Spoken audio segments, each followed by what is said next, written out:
Bon, on est reparti pour une nouvelle saison, hein. Salut tout le monde, je suis ravi de vous revoir pour cette nouvelle saison. Avant de commencer, je vous présente mes meilleurs vœux pour 2021. Par contre, si vous regardez la vidéo du 15 août, bonne année quand même, hein. Et pour la chaîne, je vous propose de nouvelles vidéos, de nouveaux formats. On va parler un peu d'histoire, un peu de technique, un peu de certaines personnalités, de plusieurs catégories également. On va plus se concentrer que sur la Formule 1. On va aussi parler de GT, de rallye, de monoplace. On va parler un peu de tout ce qui fait le sport mécanique. Et on va commencer avec cette première vidéo qui est un peu particulière puisqu'on va parler d'un événement qui a vraiment révolutionné la façon de faire une Formule 1. Puisqu'on va parler du carbone et de celui qui en a initié cette configuration. Je vais parler de John Barnard. La vidéo commence juste après le générique. Bienvenue sur Starter.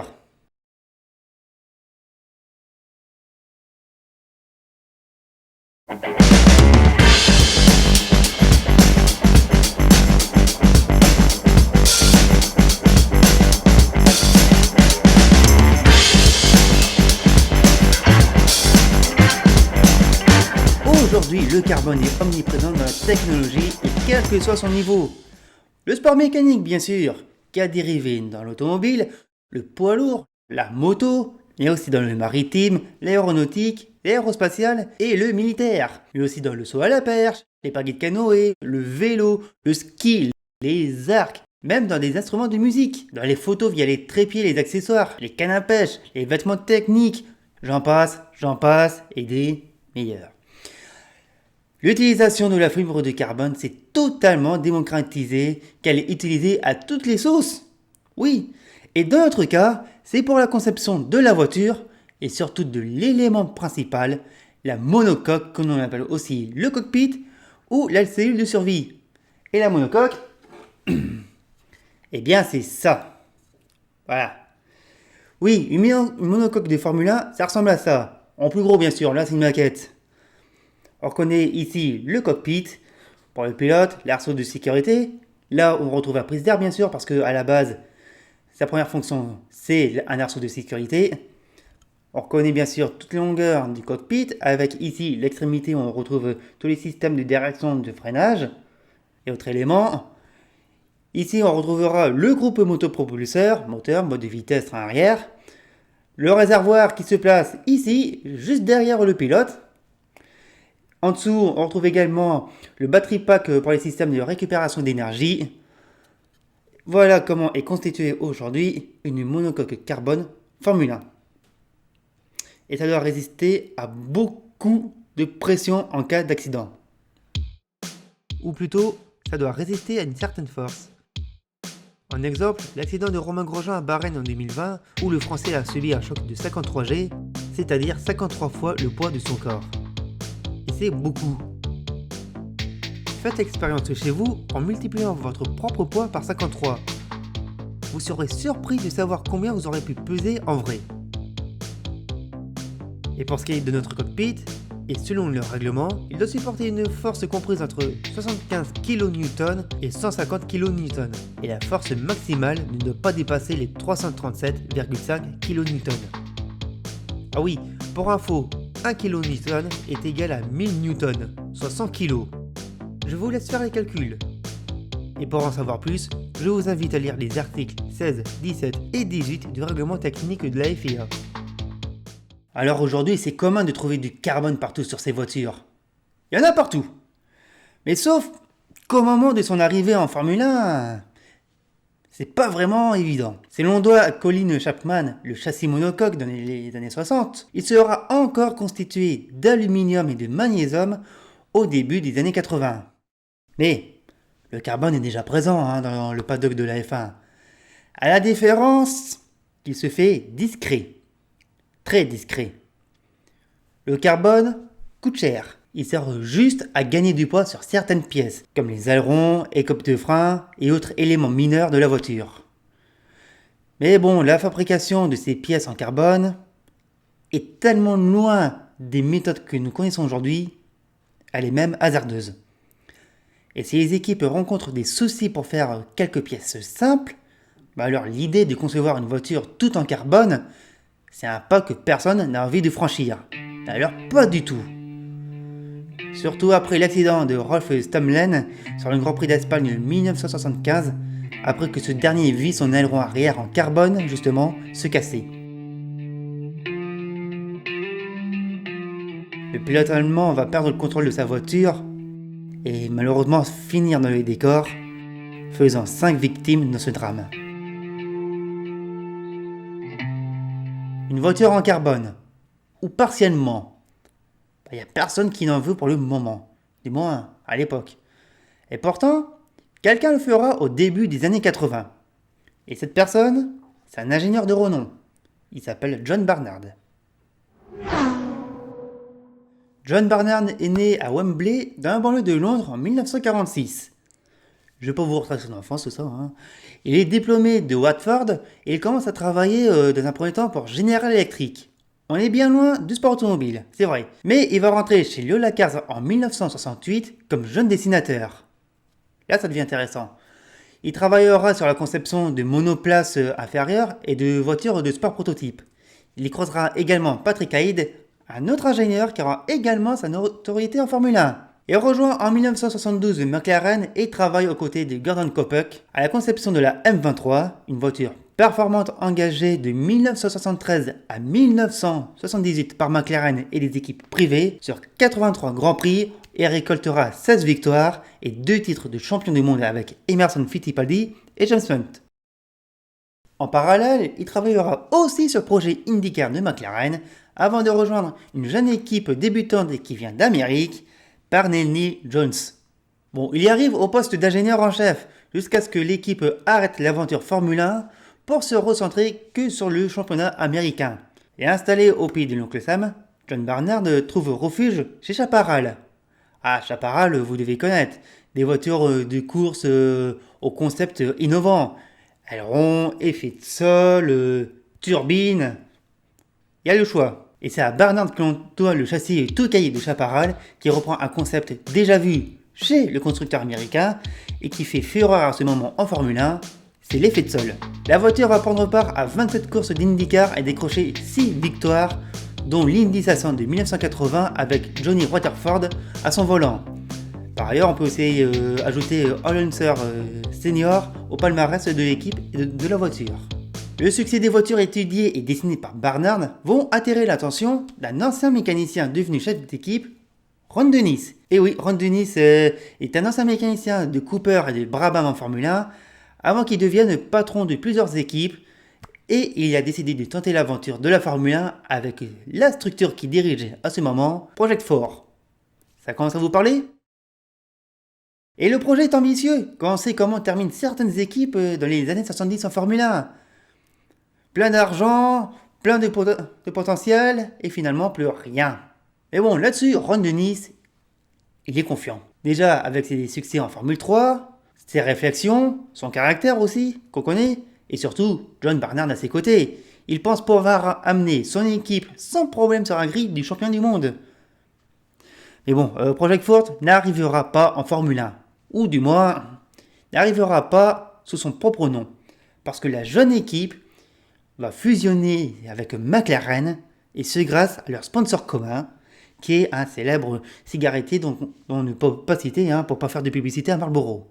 Du moins, dans le détail, c'est feu John Hogan qui va permettre aux deux équipes de se rapprocher et de ne faire qu'un. L'Australien, qui a permis l'arrivée de nombreux pilotes dans l'équipe anglaise, veut à ce moment lui redonner un nouveau souffle. Il y a de quoi, depuis 1978 et le dernier titre de Hunt l'année d'avant, McLaren n'a pas remporté la moindre course, et pire, elle n'a signé que 2 podiums. Hogan va donc rapprocher McLaren et Project 4 pour fusionner ensemble, ce qui deviendra en novembre 1980 McLaren International.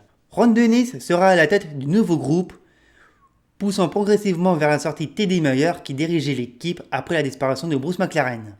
Quant à John Barnard, il sera chargé de la conception de la future monoplace, dont l'étude est déjà bien avancée. La genèse du projet est datée de chez Project 4, avant que la fusion entre les deux équipes ait lieu. De plus, le principal commanditaire emballé par cette idée a décidé de payer la note. Oh que oui, Quand on lui a expliqué combien ça coûtait de faire une voiture en carbone, une voiture qui aura pour nom de code MP4, qui veut dire Marlboro Project 4. Et quand Marlboro partira fin 96 pour notre équipe, eh bien le M sera repris par McLaren. C'est malin, hein? Mais revenons au début. Quand il était aux États-Unis, Barnard a appris l'existence de la fibre de carbone. C'était nouveau, léger et résistant. Mais cependant, son utilisation était limitée. Même si on a vu au début de la vidéo que certaines équipes auront expérimenté son utilisation sur leur voiture, même si c'était minime, bien on va retrouver ce matériau composite principalement dans le domaine militaire et aérospatial. Il paraît que ça résiste à la chaleur. Et pour ne pas arranger la chose, le nombre de sociétés qui pouvaient la travailler comme il faut ne faisait pas légion. Mais bon, Barnard veut quand même tenter malgré tout l'expérience d'utiliser le carbone pour concevoir sa première Formule 1. Et après avoir reçu l'autorisation de Ron Dennis pour se lancer dans ce défi inédit et indéniablement risqué, Barnard a pris contact dans un premier temps avec British Aerospace, qui a dû refuser. Pas du fait qu'ils trouvaient ce projet absurde, bien au contraire. Ah mais ils étaient intéressés, prêts à y aller. Malheureusement, ils se sont rendus compte que leurs ressources étaient limitées pour aboutir à ce projet. Bon, mais rien n'est perdu pour Barnard, parce que pendant cette visite, il a fait la connaissance de Arthur Webb. Ce dernier va beaucoup aider notre ingénieur dans la conception de la monocoque. Par le biais de discussions et de recherches, Barnard va en profiter pour créer une monocoque plus étroite et ainsi de disposer de pontons plus larges pour profiter au maximum de l'effet de sol qui fait léger en Formule 1. Et pour l'optimiser, Barnard se devait de dessiner un châssis plus petit, pas plus grand que les fesses du pilote selon ses dires. Imaginez. Et les deux ingénieurs ont pu prendre conscience qu'ils pouvaient aussi utiliser des inserts pour monter d'autres composants sur la monocoque, sans que celle-ci ne soit vraiment mise en doute dans son utilisation. Et selon les calculs de conception qui sont faits en dehors de tout système informatique, CAO, tout ce qu'on peut avoir aujourd'hui, eh bien le gain en poids et la rigidité de la monocoque serait supérieur et spectaculaire par rapport à une monocoque en aluminium et plus conventionnelle. Et plan terminé, il n'y a plus qu'à fabriquer. Ça va coincer encore. Parce que Project 4 n'a pas les installations et encore moins le budget pour fabriquer la monocoque. Et du côté des spécialistes britanniques, je vous l'ai dit, c'est pas mieux non plus. Il y avait vraiment personne qui pouvait venir en aide. Alors Barnard va se tourner une nouvelle fois vers l'Amérique chez Hercules Inc., qui est spécialisé dans la chimie, mais également dans la fabrication en composite d'éléments militaires et aérospatiales. Alors pour une rencontre, Barnard et les ingénieurs de Hercules se sont mutuellement compris. Il faut dire que notre ingénieur s'est déplacé avec une maquette de la future voiture pour expliquer ce qu'il voulait exactement. Alors, quand je dis une maquette, pas comme ça là, hein. Ah non, en bien plus gros. Oui. Et notre ingénieur anglais aurait pu encore essuyer un refus. Again. Parce que voilà, ses confrères américains se trouvèrent limités et surtout perplexes sur certaines demandes de conception pour les pièces incurvées. Mais malgré tout, ils se mirent au travail pour construire la première monocoque grâce à des moules qui ont été fournis par l'équipe anglaise. Alors comment ils ont fait? Regardez. 5 pièces seront d'abord fabriquées avant d'être collées entre elles avec de la résine. L'ensemble assemblé, il fut passé en autoclave pour la cuisson, thermostat 4. Et après plusieurs heures de cuisson, on sort du four et la première monocoque F1 en carbone venait de voir le jour. Et si la fabrication du châssis a pu se faire à partir de 5 morceaux bien distincts, une monocoque en aluminium demande près de 50 morceaux pour la concevoir, ce qui est totalement une grosse différence. Et encore, quand Barnard a vu le résultat, c'était pas parfait à 100%. C'était pas très lisse, il y avait encore un peu de pliure, tout ça. Mais il s'est dit, je m'en moque, j'ai ma voiture. Le 6 mars 1981, la voiture est présentée à la presse sur le circuit de Silverstone. Elle s'appellera MP4-1.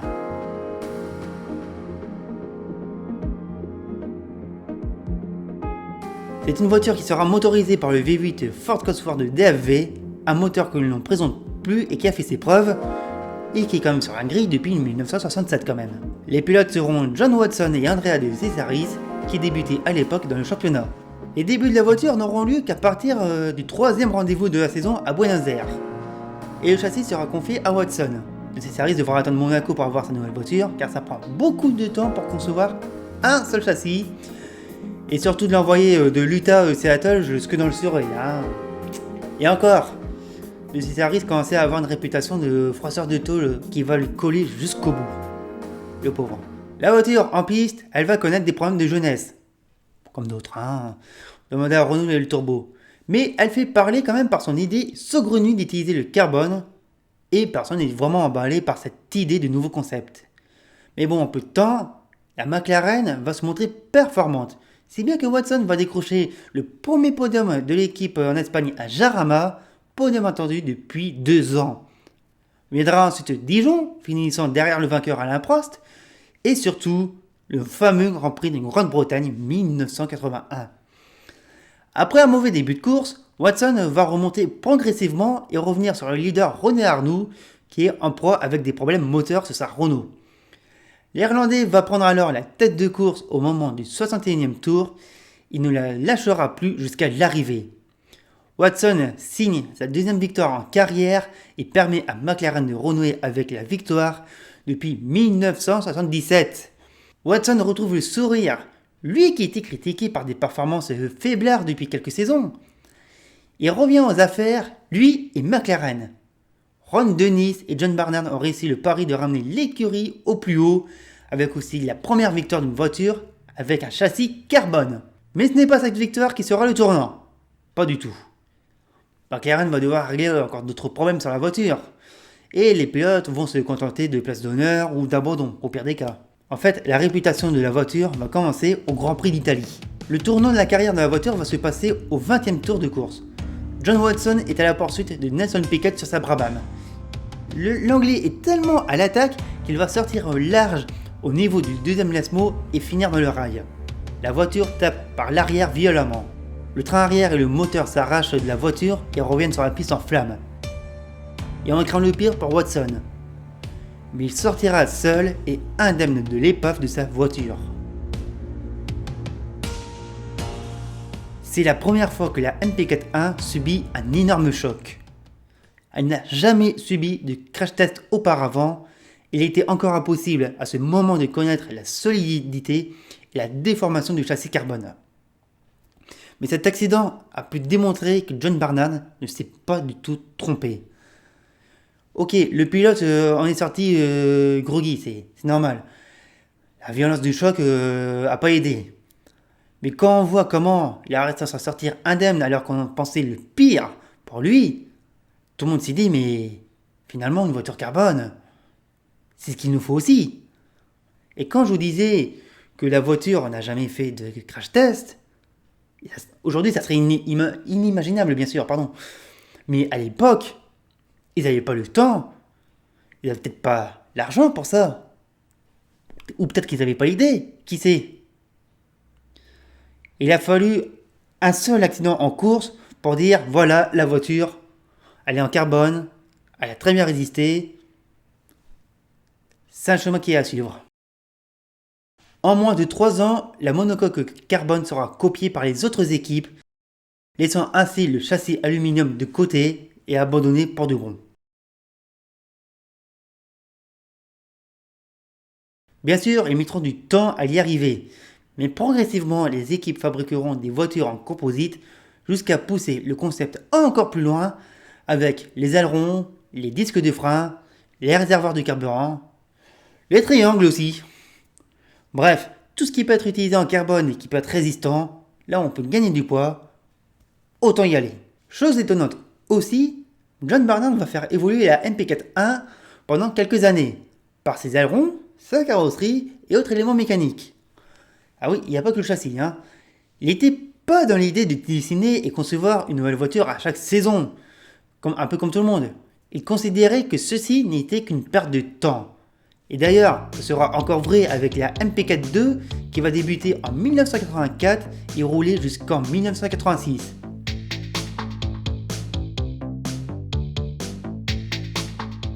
« 22 victoires et 3 titres de champion du monde pour Niki Lauda et Alain Prost. Et le moteur Tech Porsche bien sûr.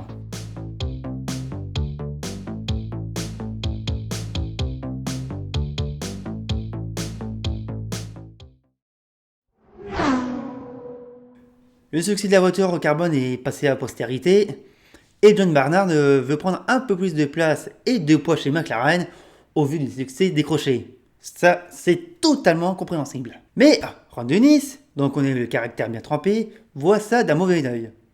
C'est pas grave pour John Barnard. Il décide de passer à autre chose. Et en fin 1986, il arrive chez Ferrari. Il est recruté en personne par Enzo Ferrari. L'ingénieur posera une et seule condition pour son arrivée en Italie. Continuer à travailler dans ses bureaux d'études en Angleterre. Quoi ? Ferrari accepte et une antenne technique de la Scuderia nommée GTO, comme la voiture, mais qui veut quand même dire Guilford Technical Office, voit donc le jour. Et je peux vous dire que ce choix fut un sacrilège, limite une insulte pour les plus fervents supporters de la Scuderia. Mais bon, ce choix n'était pas anodin, et il pourrait même encore servir de leçon pour aujourd'hui. Depuis ses bureaux en Angleterre, Barnard peut travailler tranquillement, évitant ainsi toute l'histoire de politique et guerre d'ego qui gangrène Ferrari. De plus, il va bousculer les codes en reformant un nouveau département technique et même brusquer les habitudes de travail des mécaniciens en s'inspirant de ses années passées chez McLaren. Et il reprochera également les méthodes archaïques de ses patrons dans la presse. Et cette dernière, principalement italienne, lui en voudra à... Oui. En attendant, Barnard va sortir à nouveau son génie sur une voiture qui est censée redresser la Scuderia. Cette voiture, c'est la 640. Elle est considérée comme l'une des plus belles des Formule 1. Elle accueille en son sein un V12 Atmo de 3,5 litres. Et c'est une chose surprenante parce que l'arrière de la voiture est tout simplement mince. Ceci est de sa boîte de vitesse semi-automatique et qui se commande au volant. Ouais, les palettes au volant, vous connaissez. En plus, ce truc, c'est une idée que Barnard va reprendre à Mauro Forghieri, déjà chez Ferrari à l'époque, et qu'il avait développé l'idée au début des années 80.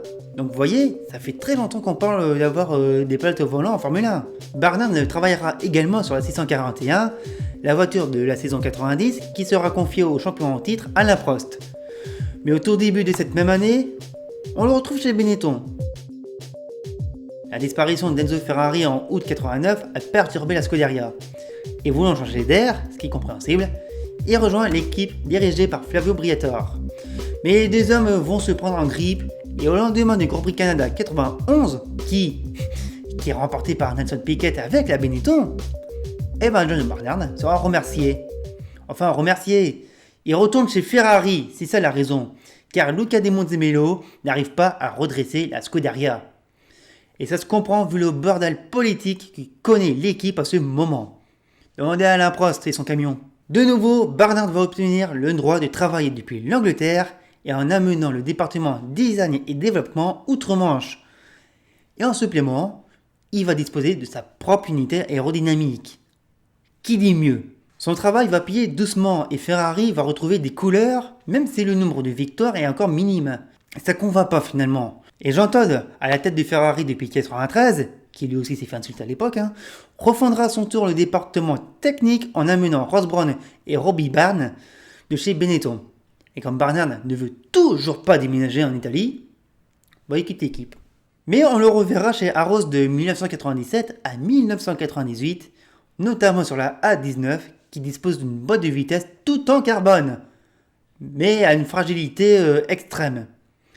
C'est aussi à ce même moment qu'il fondera son bureau d'études indépendant baptisé Beech Technology et il travaillera avec Prost Grand Prix jusqu'à la fin de l'équipe en 2002.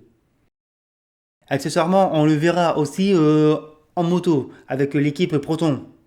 Projet malheureusement qui a un peu échoué. John Barnard n'a pas fait que révolutionner la Formule 1 avec la MP4-1 et son châssis en carbone. Il a complètement changé les règles. Personne ne voulait d'une voiture en composite. C'était trop dangereux, c'était compliqué à travailler, à produire. C'était très cher. Pourtant, John Barnard a aussi trouvé les bonnes personnes, les bons partenaires pour fabriquer une voiture avec les résultats espérés et voulus. Et depuis le début, dans toute cette vidéo, je dis toujours que la MP4-1 est la première voiture en fibre de carbone. Dans les faits, c'est vrai, c'est le cas. Sauf que si on va regarder dans le détail, c'était pas la seule. La Lotus 88, très connue pour son histoire de concept de double châssis, utilisait également un châssis en carbone. Malheureusement, cette dernière va être interdite par les officiels. Et on était à ce même moment, vous imaginez, si la Lotus 88 était acceptée face à la MP4-1, ça aurait été un duel incroyable. Ça aurait été même une autre idée qui aurait aussi révolutionné la Formule 1 à l'époque. Et même la Lotus 88, ça c'est une autre histoire à raconter. J'essaierai de retrouver le temps d'ailleurs pour ça. Et c'est dessus que la vidéo se termine. Merci à vous d'avoir suivi jusqu'au bout. N'hésitez pas à la partager, à la commenter. Je vous invite également à aller vous renseigner encore plus sur la MP4-1 et sur John Barnard pour en avoir encore plus sur cette voiture, sur cet ingénieur de renom. Starter, c'est sur YouTube. N'hésitez pas à vous abonner à la chaîne, la cloche pour suivre les nouvelles actualités. Et c'est aussi 24h sur 24, 7 jours sur 7 sur Twitter avec le compte Starter Brief. On se retrouve très prochainement pour parler d'une équipe qui débute cette année, mais qui aurait pu débuter encore bien plus tôt en Formule 1. On va parler d'une équipe qui est bleu, blanc, rouge et qui a vu noir. C'était Starter. Merci à vous, bravo et à bientôt.